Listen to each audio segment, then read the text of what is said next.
A mile outside the northeast entrance of Yellowstone National Park, at the bottom of a glacially carved valley, 7,389 feet in elevation, sits Silvergate, Montana, an island of humanity among a sea of mountainous wilderness. At the height of summer, the population can swell to perhaps 200. However, only 8 residents call Silvergate home year-round, and the town's unanimously elected mayor is a dog named Rommel. Besides a handful of privately owned cabins, the town consists of 2 small general stores, 2 lodging businesses, and a restaurant. Bigger towns surrounding Yellowstone, with larger advertising budgets and shorter drives to the world-famous Old Faithful, attract a vast majority of the park's visitors. To this day, Silvergate and Cook City, its neighboring town 3 miles up the road, remain less trodden outposts of the little-known Yellowstone high country. Rather than geysers, Silvergate is about wilderness, wildlife, and mountains. Drive 45 minutes east from Silvergate, and at almost 11,000 feet in elevation, you'd crest Beartooth Pass. The Beartooth Highway, a most ambitious undertaking of FDR's New Deal, was immortalized in Robert Pirsig's Zen and the Art of Motorcycle Maintenance, and is arguably the most stunning section of asphalt in the United States. 20 minutes west, and you'd find yourself in the Lamar Valley, a fertile, utopian river valley in which bison, wolves, and bears round the circle of life before one's eyes, the epicenter of wildlife watching in Yellowstone. Most first-time visitors accidentally stumble into Silvergate. In a less than usual way, I did too. I was living in Playa del Carmen, Mexico, and money was running low. In a moment of half-witted clarity, I searched Google for cool jobs. The first result was Coolworks, an ad board for seasonal jobs in cool places. Jackpot. I applied for 8 summer gigs, 7 in Alaska, and in case a reason to stay in the continental United States came up, a retail position at a general store next to Yellowstone National Park. The following day, I received a curious email response from the general store. Our general store is fully staffed for the summer, but we like your resume. We have an old 22-room log cabin lodge. Would you be interested in being its innkeeper for the summer? We're also considering reopening the bar in the building. Have you ever bartended before? The message linked to an article in the Big Sky Journal about the Range Riders Lodge. Opened in 1938, this humongous log cabin lodge was the home of decades of dancing, debauchery, backroom gambling, quite probably prostitution, and a regular Saturday night watering hole of Ernest Hemingway. I sensed a grand opportunity and was soon hired. May rolled around, and after a week-long road trip north from Phoenix, punctuated with southwestern wanderings and multiple mechanical mishaps of my new $1,500 Dodge Durango, I arrived in Silvergate. Stepping out of my vehicle, I spent the following 5 minutes craning my neck, looking up, smiling, and laughing at the stunning surrounding snow-capped peaks. Holy shit, this was my home for the summer. In many a sense, that first summer in Silvergate was an adventure. In business, I hosted college classes, weddings, opened a bar, and sold hundreds of walk-ins on staying a night in the Rider, as the locals called it. And in exploration, I managed to stand atop every peak in the valley. Virtually no one climbed these trailless giants. I'd set out in the brisk morning air, clutching bear spray, tromping alone through dark, dew-laden woods with grizzlies and mountain lions stalking my thoughts. With the exception of smelling and hearing a bear on my first ever hike, I found my fears were only in my head, but always tried to remain aware. Eventually, I'd break into the safety of sight above the tree line and warm myself in the sun. Above the trees, I'd run into many a game of hide-and-seek with the local mountain goats, scramble exposed rock faces, and sometimes reach the summit of one of the mountains. I might be the only human being to stand atop that summer. My piece de resistance was Silvergate's iconic cliff-face giant, Amphitheater Mountain. After the stupidest, scariest scramble of my entire life, I took an extra while to enjoy the sublime perspective atop, concerned I would not survive the traverse of its loose rock cliffs on the way back down. At the most harrowing of points, I pulled a small boulder from a cliff wall and leapfrogged its mass on a narrow shelf above 1,000-some-odd foot drop. Amphitheater was one I'd be satisfied with climbing once. A rural community paradoxically placed on the border of the world's first national park, Silvergate hosted a diverse set of humans. Beer-crushing bearded men, self-appointed ecologists, professional wildlife photographers, foreign student seasonal workers, and a host of other characters comprised the town. Each summer day, 100 or 2 visitors would flow in, and we would serve them. Evenings I wasn't bartending were spent around bonfires, in nooks of the Ryder with literary pursuits, or venturing 3 miles up the road to Cook City to drink beer and shoot pool at the Miners' Saloon. We also had a wood fire sauna next to the Soda Butte Creek, which flowed through town. At night, we'd cook ourselves in the sauna till loopy, stumble out into the snowmelt-fed creek, plunge into its frigid waters, and lie on the bank gawking at the Milky Way in a temperature change-induced stupor. Our staff was a tad crazy that first year. A half dozen of them were fired for a host of reasons. Most notable was the time our housekeeping manager unloaded a can of bear spray on 3 of our staff in our employee house at 3 a.m.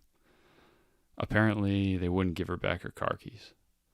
Someone woke me, and I spent the next 2 hours lathering the 3 of them with washcloth soaked in milk. Bear spray is like pepper spray on steroids, and made with the same capsaicin as spicy foods. The best remedy, though hardly one, is milk.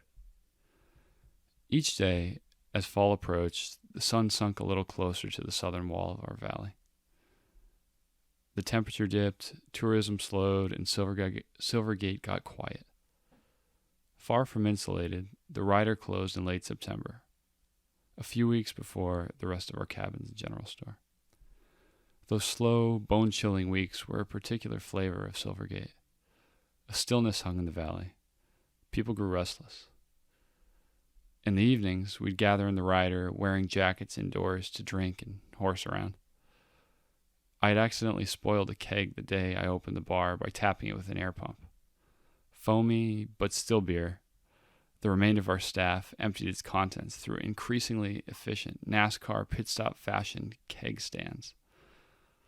We also invented a drinking game that could only be played in the large, multi-level, open-air space of the Ryder that we dubbed Golf Cup. A hybrid of beer pong and 9-hole golf course that we played with the utmost intensity. On the last night of my first season in Silvergate, a season-winning toss of a ping-pong ball into a red plastic cup secured a single-shot lead, and I was crowned Golf Cup champion. Red-eyed and hungover, I drove away the following morning in bittersweet nostalgia, wondering if I'd ever return. At the end of that first season, I'd successfully experimented with listing a couple of rooms on Airbnb. That winter, I was offered a cut of the revenue if I'd return for a second summer and list the rest of the Ryder. After a 5-month adventure about New Zealand and some time back home in Phoenix, I would return to Silvergate for a second season. In May, I decided to sell my troublesome Durango and fly to Montana, which meant I'd have no car for the summer. Instead, I commandeered one of the old road bikes lying about our property to restore for transportation. Silvergate connects to the internet through painfully slow satellite, but for reasons I know not, Cook City, just 3 miles up the road, has high-speed internet. Most days that summer, I'd pedal to Cook to connect with the world. As we're all learning, there's something both calming and freeing about limiting our access to the web. The requirement to pedal this stunning 6-mile stretch of U.S. Highway 212 made my relationship to our electronic tether even better. My younger brother worked across the street at the Grizzly Lodge that summer. He, 2 other guys, and I started having these weekly discussion groups in his little, primitive, no-plumbing cabin along a bend in the creek. The first night, he placed a candle on a bar stool in the middle of the 4 of us. Assuming it a nice ceremonial touch, we dubbed ourselves the Knights of the Round Stool. Largely an experiment, we grew to love these incredibly open discussions. Each week was a different topic, from dreams and fears to relationships and the influences our parents had on us. After a couple of hours bearing our innermost workings, we'd head over to the creekside sauna and cook and plunge and stare at the stars and feel so alive and whole and lucky to be there. During our last season, we learned the candle on the stool was actually to cover up the smell of my brother's pee jug that he lost the cap for, and we shared the greatest of laughs. All my discussion group buddies went back to college, and soon after, this remarkable girl who graced the edges of our seasons between leading backpacking trips and sled dog tours returned. Fascinating, kind, and wildly artistic, her eyes spoke of depths within. I often found myself short of breath around her. One night, the two of us ended up alone in the sauna. Jumping into that snowmelt creek was sensory overload. Precisely then, I decided I'd try to work up the courage to let her know how I felt. Nervous as hell, I stumbled along in the glow of the lantern she held toward the creek. We dove in and practically jumped back out to the bank from the astonishing cold. My heart raced and pounded in my chest and temples. Shivering, I stepped closer to her in the faint light of the lantern. Fear gripped my body whole. Our eyes met.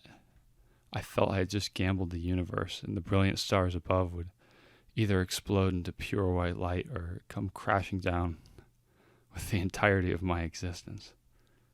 We kissed. Cold lips, wet skin, drunk with temperature change, steam from our bodies rising into the brilliant starscape above. It was pure magic. We'd fall deeply for each other throughout the fall and winter.